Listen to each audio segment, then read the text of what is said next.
It was Sakwiyat Thursday evening, everything seemingly ordinary. I had just finished a long workday and was looking forward to unwinding at home downstairs. My wife, Kathy, was engrossed in one of her favorite TV shows, and our 14-year-old daughter, Sarah, was in her room chatting animatedly on the phone, as teenagers often do, passing by Sarah's room on my way to wish her good night. He froze mid-step when I overheard part of her conversation. "Yeah, my mom was with him again last weekend," Sarah said casually, as though it were the most natural thing in the world. I stopped, unintentional in my EES dropping, but unable to ignore the curiosity sparked by her words. "She's been seeing him for a while now. I know, right? She doesn't even try to hide it anymore," she continued, as light laugh coloring her tune. A wave of nausea hit me as her words sank in. I didn't need a detective to piece together what she was talking about. Kathy had been seeing someone else, someone she'd been meeting regularly, and someone Sarah knew about. My heart raced as disbelief and dread through me. Could it truly be true? Was my wife the woman I had built a life with, living a Lee held into the hope that I was misunderstanding, that there was an innocent explanation. But Sarah's next words shattered that hope. "She even tells me to cover for her sometimes, like if you know it calls," she whispered. "Dad would never believe it. That has no clue. Mom's actually gotten really good at sneaking around." A bitter laugh escaped my lips before I could stop. It panic gripped me as I quickly covered my mouth, terrified that Sarah might harm and realize I was there. A step back from her door, retreating down the hall with my mind spinning. Sarah, my own daughter, knew about her mother's affair and had been complicit in hiding it from me. Betrayal stung in ways I couldn't begin to articulate. Downstairs, I sank onto the couch, my body numb. Kathy sat nearby, laughing at something on the TV, her face illuminated by its soft glow. She seemed so calm, so normal. How long had she been deceiving me? How many nights had she slipped away under the guise of innocent outings? And how many lies had Sarah spun to protect their mother's secret? I felt a deep resentment rise, but I knew I couldn't confront. Not yet. Exploding in anger would only give her the chance to deny everything and twist the narrative. I needed proof, something undeniable, before I made my move. The rest of the evening passed in a haze. Kathy didn't notice my distant demeanor, her attention fixed on the screen. I stayed silent, forcing myself to maintain a facade of normality, while my world unraveled internally. That night, lying beside her in bed, sleep eluded me. I stared at the ceiling, replaying Sarah's words over and over. Memories of our life together surfaced. The day we married, the milestones we'd shared, the love I thought we had, but all of it now felt tainted, rendered meaningless by her betrayal. Even worse was Sarah's involvement. She had chosen to protect Kathy's secret, betraying me in the process. The dual sting of their actions cut deeper than I thought possible as anger simmered beneath the surface. I resolved to stay composed. I couldn't act trashly. I needed to uncover the full extent of their betrayal before deciding what to do next. The following day, I went through my routine, forcing myself to smile and pretend everything was fine. Each glance at Kathy, each interaction with Sarah only served as a bitter reminder of the lies they'd been living, but I kept my resolve. I would find the truth. Kathy had clearly underestimated me. I thought she could continue deceiving me without consequence, but she was wrong. That night, after she had fallen asleep, her breathing steady, I quietly slipped out of bed. Determined, I went to her office and began searching through her belongings in her bag. I found her receipt from a high-end restaurant on the other side of town, date on a night she claimed to be with a friend. It wasn't definitive proof, but it was a start. Back in the bedroom, I unlocked her phone using the password I'd seen her enter countless times.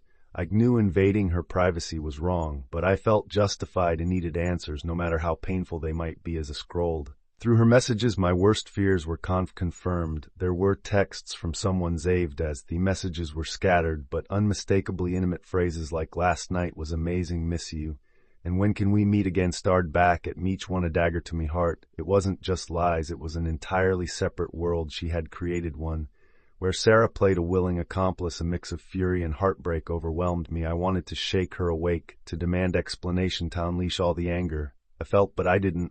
I swallowed my rage, letting it simmer beneath the surface. I needed more than confrontation. I needed to dismantle the web of deceit piece by piece. Leaning back down beside her, I stared at the ceiling, once more consumed by the weight of what I had discovered. She thought she could continue living this loving life undetected, but she was wrong. She had underestimated me. Soon she would understand just how deeply her actions had hurt me. The truth was undeniable, staring back at me in harsh clarity. Her deception, once carefully hidden, had been laid bare the next morning. I sat at the breakfast table, quietly watching Kathy moved about the kitchen, unaware of the storm brewing inside Mesh. She laughed at something. Sarah said her demeanor, son. Natural, it might have fooled me any other day, but now he saw whittle differently. The practiced smiles, the effortless lies, everything about her seemed like a facade, God concealing the betrayal beneath. Sarah glanced in my direction, her expression neutral but slightly distant. I couldn't look at her the same way anymore, knowing she had been complicit in hiding her mother's secret cut just as deep as Kathy's betrayal. It felt as though I had lost not only our wifey beauty daughter as well. Day at work, my focus was non-existent. Anger simmered just beneath the surface, threatening to boil over at any moment. I wanted to talk to someone to share the burden of what I had uncovered, but I couldn't. This was my pain, a battle I had to face alone. So instead, I began planning my next steps over the following days. I delved deeper, piecing together the evidence bit by bit. I found receipts, screenshots of messages, and even emails. Each discovery another painful reminder of her duplicity in her office. I unearthed Dan unused burner phone incher. Iged, I powered it and found it full of messages changed with the texts, revealed everything secret, plans, pet names, and romantic promises. They discussed trips they wanted to take, and nights spent sneaking around. Every word I read felt like another nail in the coffin of our marriage. I had seen enough, the truth was clear, and I knew what I had to do. Confronting her would only lead to more lies and hollow apologies. It needed a different approach, a response that would match the depth of her betrayal. I wasn't going to beg her to stay or fight to fix what she had broken. No, Old and sure she felt the emptiness she had created in my life that evening and made a decision. I would leave without a word, without a trace, just as she had. Stripped me of trust and peace, let her wake up to an empty bed, an empty house, let her confront the weight of her actions alone. My absence would be my message, a stark reminder that once trust is shattered, it cannot be repented. Etta began making quiet preparations. It transferred funds into a private account, closed our joint accounts, and secured a place far away where she would never find me. She thought she had me fooled, but I was a step ahead. Soon she would understand the cost of her betrayal. All the days leading up to my departure were at us defenderance. I acted as though everything was normal, pretending to be the same husband and father while silently distancing myself from them every evening after they went to bed. I continued my preparations. I carefully packed only a few personal items, photographs, and mementos from my own family things.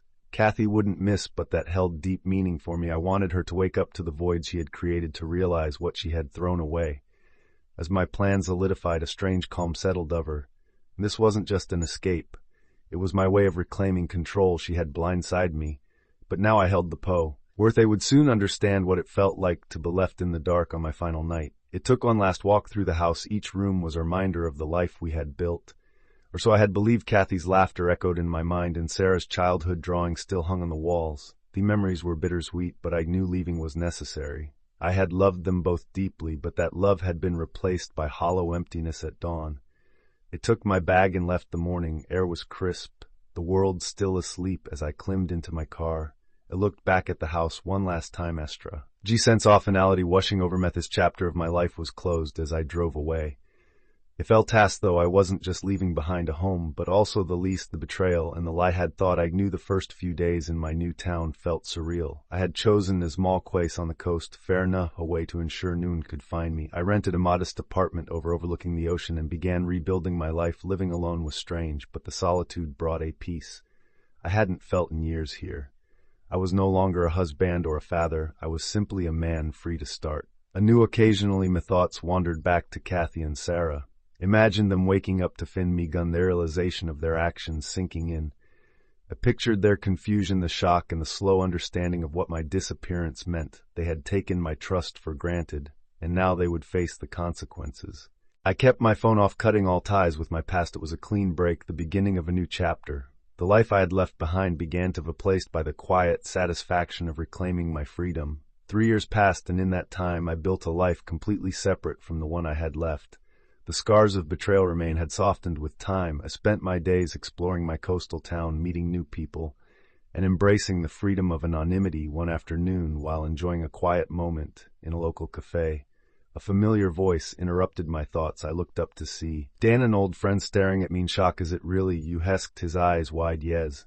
Dan, it's me, I replied, old memories rushing back. He took a seat across from me, his face a mix of curiosity and concern. You know, everyone thought you just vanished. Noon had any idea where you went. It needed a fresh start. I said cautiously. Unsure how much to reveal, Dan leaned forward, his voice dropping. Man, after you left, things fell apart for Kathy and Sarah. My heart pounded as I listened. A flood of emotions threatening to overwhelm. Materialization of the truth had finally surfaced, and did subtly signaling Dan to continue, while striving to keep my face expressionless. After you vanished, word about Kathy's affair began circulating. Dane explained, shaking his head lightly. At first people felt sorry for her, thinking she had been blindsided by your sudden departure, but soon the truth began to emerge, and everything shifted. My interest sharpened, and I raised an eyebrow. What do you mean? Dan sighed, glancing around the cafe, Asif ensuring Noon was listening. Kathy wasn't as careful as she thought. People started connecting the dots, the fancy din, Ursher outings, and the waiver seemed concerned about where you'd gone. Eventually the truth came out. She'd been involved in an affair for quite some time. A grim satisfaction settled over me. It was one thing to know about her infidelity myself, but the thought of her being exposed to the world brought a sense of justice I hadn't anticipated. Dan's tone grew more somber. As she continued, people turned their backs on her. She lost friends, people she'd known for years who didn't want anything to do with her anymore. Even her family was ashamed. I heard her parents were devastated when they found out. What about Sarah? I asked, hesitantly, bracing myself for the answer. Dan shook his head slowly. Sarah and Kathy had a huge falling out. Sarah blamed her for everything, for the broken family, and for your disappearances. She felt guilty for hiding it from you. From what I've heard, Sarah moved away after graduation and cut all contact with her mom. They don't talk anymore. I leaned back in my chair, processing the weight of his words. Kathy had lost everything, her friends, her family, and even her daughter. My absence had forced her to confront the reality of her actions, leaving her completely alone. I never thought it would end up like this. I murmured, more to myself than to Dan, but I didn't feel sadness or regret. Instead, a profound sense of closure and justice filled me. Dan studied me, his expression both curious and understanding. Honestly, it sounds like you made the right choices. Sometimes walking away is the best thing you can do. We sat in silence for a moment, the past settling around us. I thanked him for sharing what he knew, for giving me the final piece of closure I hadn't realized I needed. As we parted ways, if lighter as if a burden had finally been lifted. The truth had come out, and justice had been served that evening. As I walked along the beach, the rhythmic crash of the waves matched the steady beat of my thoughts. I realized that the life I left behind was truly over. Kathy and Sarah had made their choices, and I had made mine for the first time in years. I felt fully free with the revelations about Kathy and Sarah. A new chapter in my life began to take shape. It was a strange sensation, knowing that the people who had once been my entire world were now just distant memories. Their hold over me was broken. The anger, the betrayal, the heartbreak, they were finally fading, replaced by a liberation I hadn't thought possible. In the weeks that followed, it threw myself into the life I'd built in this quiet coastal town for years. I'd kept to myself, wary and guarded, but now, with the last remnants of my past behind me, I felt ready to open up, to truly engage with the world. I rediscovered old passions, photography, hiking, and exploring the nearby trails. I joined a community group and started volunteering, meeting people who had no idea about the scars I carried. They saw me for who I was now, not for the paint that had shaped me. One evening, while chatting with a group of Newfoundland friends at a local diner, I realized how much I had grown. I no longer felt defined by the betrayal that had once crushed me. Instead, I had built something better, something true. Eventually, I began to consider companionship again. I met Claire through one of the community projects. She was funny and compassionate in a way that felt refreshing. Our conversations flowed easily, filled with laughter and understanding. She knew nothing of the heartbreak that had brought me here, but for the first time I felt ready to share my story over a quiet dinner. I opened up about my past, the betrayal, the pain, and the journey that had led me here. Celia listened without judgment, her presence calming and grounding. When I finished, she placed her hand over me, offering silent support. It was enough. With Claire, I found a different kind of connection, one built on mutual respect and shared moments, free from the shadows of betrayal. There was no rush, no pressure, just the freedom to enjoy each other's company and let things unfold naturally. For the first time in years, I felt hope for the future. As I sat on the beach one evening, watching the sun dip below the horizon, I reflected. Everything had brought me to this point, the life I'd built, the people I had left behind, the journey from heartbreak to healing. It all seemed so far away. Kathy and Sarah were just shadows in my past, their actions a closed chapter in the story. I had finished writing. The life I had now was truly mine, free from lies and bitterness. As the waves rolled in, steady and endless, I felt an overwhelming sense of peace. I had survived betrayal, rebuilt myself, and come out stronger. This was my life, now a life of happiness, peace, and new beginnings. And I was ready to embrace whatever came in next. Thank you for joining me on this journey. If my story moved you, share your thoughts in the comments. Don't forget to like, share. Stay tuned for more heartfelt and inspiring stories.